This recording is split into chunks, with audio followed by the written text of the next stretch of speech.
Hi guys, and welcome to my new video, my new healing video, and this is going to be covering Spellblade Aluriel. It's from a perspective of Restoration Druid, but I'll try to be a little more general and basically cover what kind of healing is required for this fight.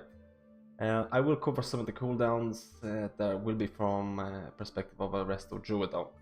So let's start. So this is basically a 4 to 5 healer fight. If you don't have the DPS, you might have to bring 4 healers, but I think for most people 5 healers will be enough to cover all the healing. Before getting to the fight, we need to of course get the perfect talent spec for this, and everything stays relatively the same except for germination or inner peace. So this is a choice for your based on your raid setup. If you run with Holy Paladins, if you run with multiple Holy Paladins and you don't have problems with Mark of the Frost, germination might not be the best choice, and you might want to get inner peace to get multiple tranquilities. If you do have problems with Mark of the Frost, which is arguably one of the hardest parts of the fight, germination is great because you can you can place 2 rejuvenations on the Mark of the Frost targets. This should proc your cultivation, this should really proc your master as well.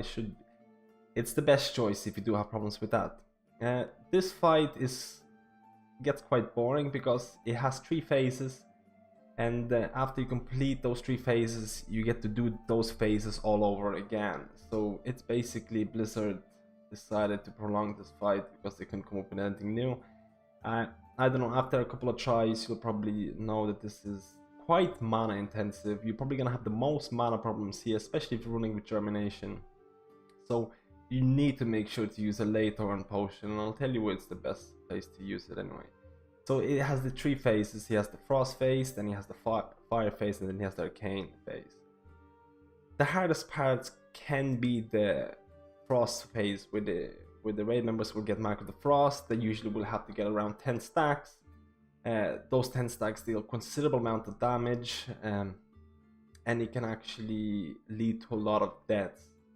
In here, that's why most people will pick germination, because it's great. If you have multiple Holy Paladins, they can cover the healing for you as well. As you can see in the graph here, the damage basically picks up from 30 seconds to around 2 minutes. So this is the bulk of damage coming from Mark of the Frost.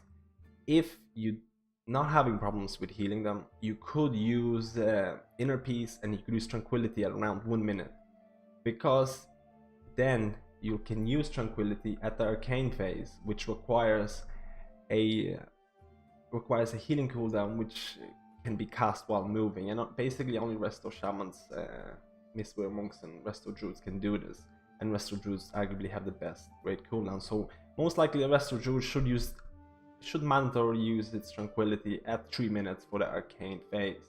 But if you're using inner peace, you can use it at around 1 minute, when Mark of the Frost damage is one of the highest there, to cover most of the raid, because a lot of people will be taking a lot of damage. So after you do the Frost phase, hopefully no one died, everything's going well, you'll go into Fire phase. And the hardest thing about the Fire phase is dealing with the adds. When the adds spawn, there'll be a lot of healing needed.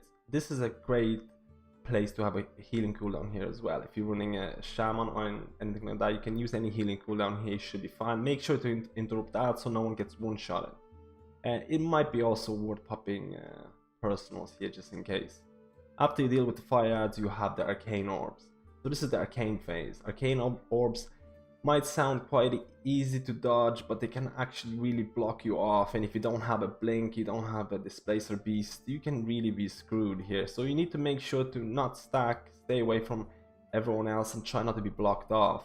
After that, you will have to basically follow the raid and try to stack the add spawn places as close as possible. In here you need a moving raid cooldown. Tranquility is one of the strongest cooldowns. It's also you're able to cast it while moving, and this is where you should definitely use it, along with Spirit Link.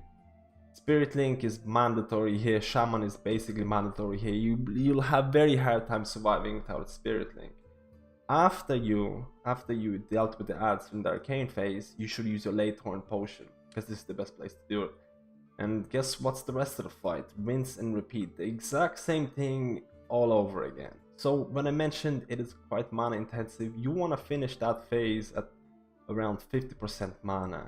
Maybe it's acceptable to finish at 30 to 30%. You can use your late Torn potion and get some mana back, but when you're healing this fight, when you're healing the first 3 phases, you gotta think, I'm gonna have to do this again. Am I gonna have to use more mana or less mana?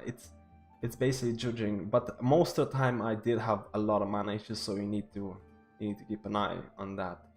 But besides that, this is a rinse and repeat fight. All of those phases are quite difficult and they require perfect execution. That's why this fight is quite hard. You need to do it twice, so you need to be perfect twice. So that's the whole fight. And if you have any suggestions, please leave a comment below. And thank you for watching, and I'll see you in the next video.